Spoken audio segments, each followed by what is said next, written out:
La question de Gershon.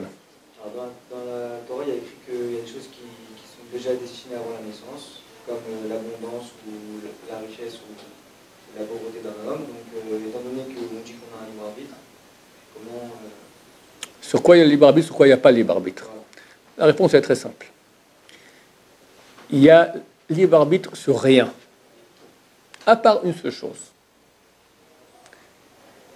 Dans quelle mesure tu vas pratiquer la Torah?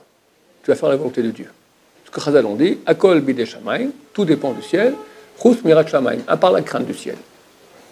Ça veut dire qu'avant que tu sois né, on décide quel caractère tu auras, en tout cas les basiques, d'accord? Richesse, pauvreté, santé, parents, femmes, tout est fixé. Il y a une chose qui n'est pas fixée. Tu as deux parties en toi.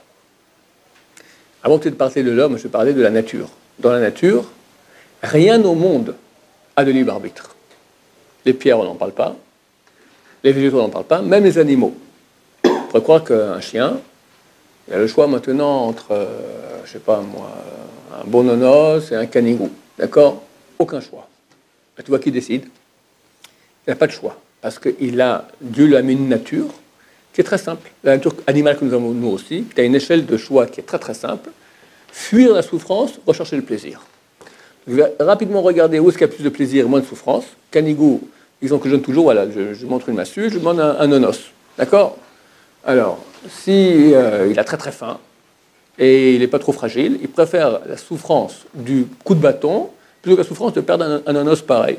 Si au contraire, il est gâté et il est rassasié, il préfère ne pas perdre il préfère la souffrance de perdre le nonos et pour éviter la souffrance du bâton. Nous tous fonctionnons comme ça avec notre corps aussi.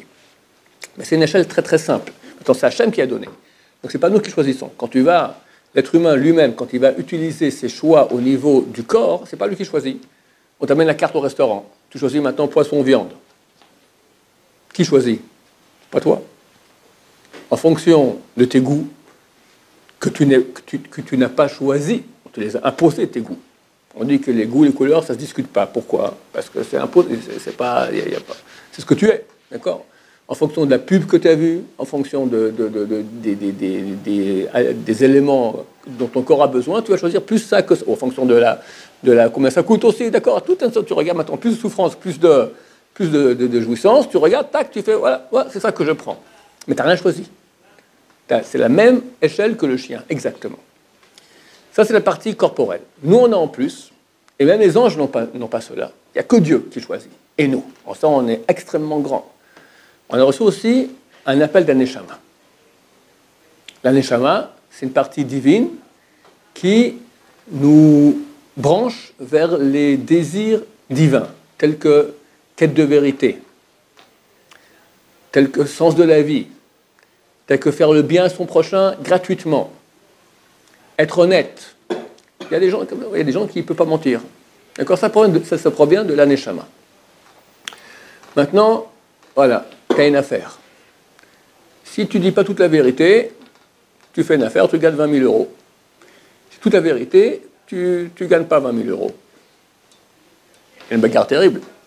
Le corps te dit, bon, écoute, les arguments, on dit que le SRA connaît tout le chasse.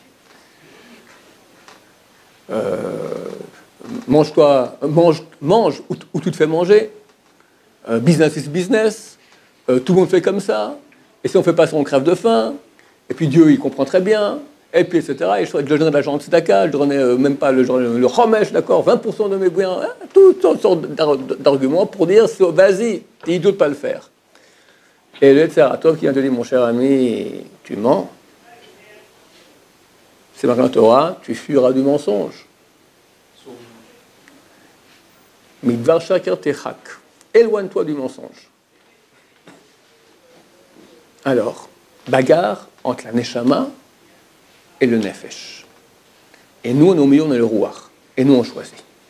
Et là, tu choisis. C'est la seule fois, les seules fois dans ta vie où tu as un vrai choix, c'est toi qui existes. Parce que quand tu choisis autre chose dans ta vie, j'ai envie d'écouter cette musique, j'ai envie de sortir, j'ai envie de rester au lit, j'ai envie de tout ça, c'est pas toi, c'est ta nature. Tu n'as rien fait, tu n'existes pas. Tu es mort, tu es un robot.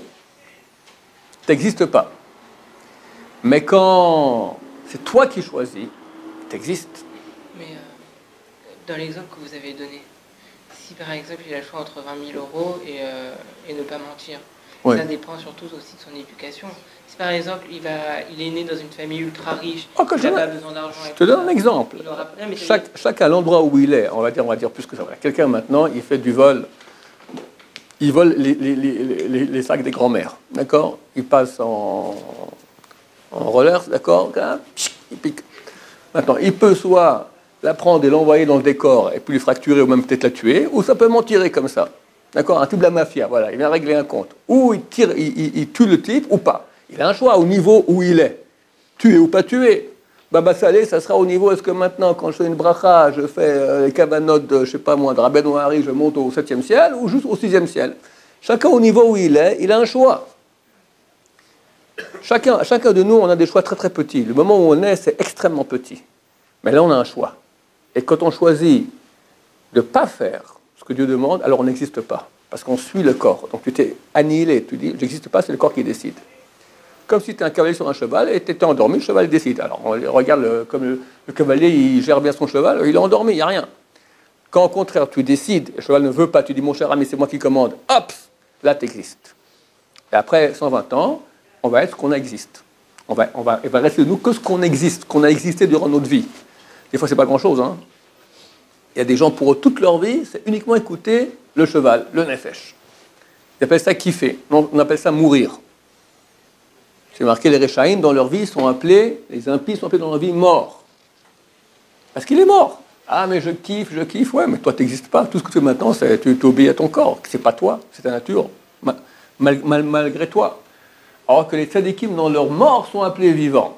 Déjà ici sur Terre, c'est lui qui décide. Et puis une fois que le corps il est mort, il dit, ok, tu étais très sympa cheval, maintenant je suis au haut de la montagne, et il continue à monter, grâce à tout ce qu'il a fait. Donc c'est là qu'il y a un libre arbitre. Tout le reste est décidé par Hachem. C'est bon? Alors, bien sûr que... Alors là, ça demande d'être un peu plus profond. Je vais expliquer. Quand on a dit que tout est déjà fixé, en fait, il n'y a pas une seule voie qui est fixée. Il y a une arborescence. C'est comme la carte d'une ville. Chacun aura une carte différente. Un, c'est Amsterdam, l'autre, c'est Montevideo, l'autre, c'est Londres, l'autre, c'est Paris, l'autre, c'est Marseille, etc. Dans chaque ville, il y a une voie d'accès. Tu vas naître. Tu as ton premier choix dans ta vie. Tu as un choix. Alors, je prends l'exemple que j'ai dit déjà 20 fois sur Internet, je m'excuse pour ceux qui ont déjà entendu cela. Ta mère a fait un gâteau au chocolat, c'est pour les inviter ce soir. Elle quitte la maison, erreur fatale, elle te laisse seule avec le gâteau au chocolat. Elle te dit, attention, tu ne touches pas. Hein. tu te retrouves devant le chocolat, premier choix de ta vie. Le gâteau te dit, mange-moi. Ta conscience te dit, maman a dit que non. C'est pas ta conscience encore, ça c'est la part de la punition, c'est tout. Trop fort, hop, ils ont fait des essais extraordinaires. Je sais pas, ils ont filmé des enfants, on leur donnait un chamallow, et on lui dit, il faut qu'ils tiennent 5 minutes sans le manger, et après il en aura 3 ou 4. Et on le filme, et c'est extraordinaire. Il y en a qui comme ça, ils prennent un peu, puis après ils colmatent comme ça pour manger. Il y en a qui directement le mangent directement, ils s'en foutent absolument rien. Puis il y en a qui tiennent comme ça. C'est terrible, terrible. Des enfants, tu vois, comment ils se... Mais nous, la même chose aussi, hein. Tu vois, dans la rue, il ne faut pas regarder une fille, c'est le marshmallow aussi, hein. C'est la même chose, exactement. il faut se lever le matin, c'est pas un marshmallow, c'est un tank. Exactement ça. Entre le futur et le présent. Allez, je ne peux pas ne pas raconter aussi, ma petite fille, je l'ai raconté souvent déjà. Là, elle a 3-4 ans, je ne sais plus, et je lui ai dit, voilà, tu as un bonbon maintenant, et je monte le bonbon. Ou pas rien maintenant, 10 bonbons demain. Elle regarde le bonbon comme ça, et c'était ma petite, toutes les grandes vieilles, non, écoute, prends pas, demain t'auras 10, demain t'auras 10, demain t'auras 10. Elle écoute comme ça, et elle a pris. 1 an plus tard, elle attend. Dieu fait avec nous c'est la même chose. Les gosses, on leur dit, vas-y, retiens-toi un peu. Il ne tient pas, d'accord, il n'a pas de date, il n'a pas de conscience. Alors, ce n'est pas un jour, c'est 120 ans plus tard. Ce n'est pas 120 ans plus tard, c'est 10 ans plus tard déjà. Parce que la qualité de vie que tu as après est différente. Quelqu'un qui écoute son animal toute la journée, il devient animal. Il ne peut pas se marier, il ne peut problème de Shombaï terrible, c'est ce qui se passe aujourd'hui, d'accord? C'est la cage au fond, d'accord? Chacun pense à lui-même, etc. Il n'est pas prêt à s'écraser, terrible. Il est magouilleur, il a tout ce que tu veux. Il a raté ça déjà ici. Il a ni Olam Hazé, ni Olam Haba, le pauvre. Il croit qu'il kiffe, il kiffe rien du tout. Quelqu'un qui s'habitue à casser maintenant, à se battre contre l'animal qui est en lui. C'est lui le maître. Déjà ici, il est heureux, parce qu'il n'a pas de problème. Il se maîtrise. Il se maîtrise avec les gens, avec sa femme, avec ses enfants. Il ne se met pas en colère, il sait se retenir, il sait s'écraser quand il faut. Il est honnête, il est aimé par les gens. Je ne sais pas si vous avez rencontré des gens qui sont humbles, mais on tombe amoureux tout de suite d'eux. Ils sont bons. Ils n'ont rien à faire d'eux-mêmes, rien que pour aider. Ils sont complètement écrasés comme ça. C'est des miracles ambulants quand on voit des gens comme ça aujourd'hui. C'est tellement beau. Et il est bien, il est heureux, il est bien. Il est aimé de tout le monde. Il a fait un travail sur l'animal, il a écrasé l'animal. Et bien sûr, il a Olam Haba, c'est clair. Alors, donc on a le premier choix. Gâteau, maman. Allez, on va dire, il choisit la mauvaise option, gâteau. Maman revient. Elle voit l'empreinte de la main dans le chocolat du gâteau. Elle appelle Moshe. Deuxième erreur fatale de la maman, c'est toi qui as goûté au gâteau? Évidemment, le pauvre, il n'y a personne d'autre à la maison. Alors il dit, je dis la vérité, je dis pas la vérité. Non, c'est pas moi. Et flan. D'accord, il n'y a personne d'autre. Il a déjà menti. Bon, mais déjà, il a fait deux péchés dans sa vie. Donc il a déjà mis une empreinte négative dans son cœur. Gourmandise et mensonge. Je suis prêt pour mes ta'avots, pour mes envies matérielles, je suis prêt à mentir. Mais c'est encore tout petit, c'est rien, c'est pas grave. Mais il va s'enfoncer. Deuxième fois, la mère refait un gâteau au chocolat pour d'autres invités la semaine d'après. Et tu goûtes pas je t'avertis, tu goûtes pas au gâteau au chocolat. Lui, déjà, la dernière fois qu'il est tombé dans le panneau, donc il a déjà plus une tentation à refaire. Mais il a peur de la taloche. Qu'est-ce qu'il fait? Il prend le fils du voisin et il goûte le chocolat et il joue au billes avec lui. Sa mère revient. Qui a goûté au gâteau au chocolat? Il devient délateur. C'est le voisin. Une taloche, il a plein de chocolat ici, alors que le voisin était propre. Il ne sait pas encore bien mentir. La mère l'a évalué comment mieux mentir. Troisième fois, de nouveau gâteau au chocolat, il regoute, prend le voisin, se nettoie bien et met un peu de chocolat sur les lèvres du voisin. Il devient un faussaire. Dans 15 ans, c'est le chef de la mafia. Donc, toutes ces options, ou bien, c'est maintenant un peu exagéré, d'accord, mais il y a toutes ces options-là, dans le bien, dans le mal. Toutes ces options-là qui le concernent, tout cela a été fixé avant qu'il soit né. Toutes les options dans la ville, il y a une rue, après intersection, qui va à autre intersection, etc. Mais tu as des millions d'options. Mais c'est ta ville. Tu reçois une seule carte de ta vie, qui est différente que l'autre. Tu auras ces options-là. Qu'est-ce que tu vas choisir? Ça, c'est pas marqué. Mais les choix que tu auras, ça, c'est marqué. À toi de choisir. Maintenant, chaque fois que tu vas dans un certain choix, ça mène à un autre choix, etc. Maintenant, on peut faire tchouva. Ça, c'est quoi? C'est le tunnel. Tu es parti dans le bidonville, tu ressens, après 3 km, tu te retrouves là, dans la zone résidentielle, propre de tous les péchés. Il y a ça aussi, la tchouva. Il y a aussi le contraire. On peut aussi quitter la Torah et repartir aussi très rapidement, retomber.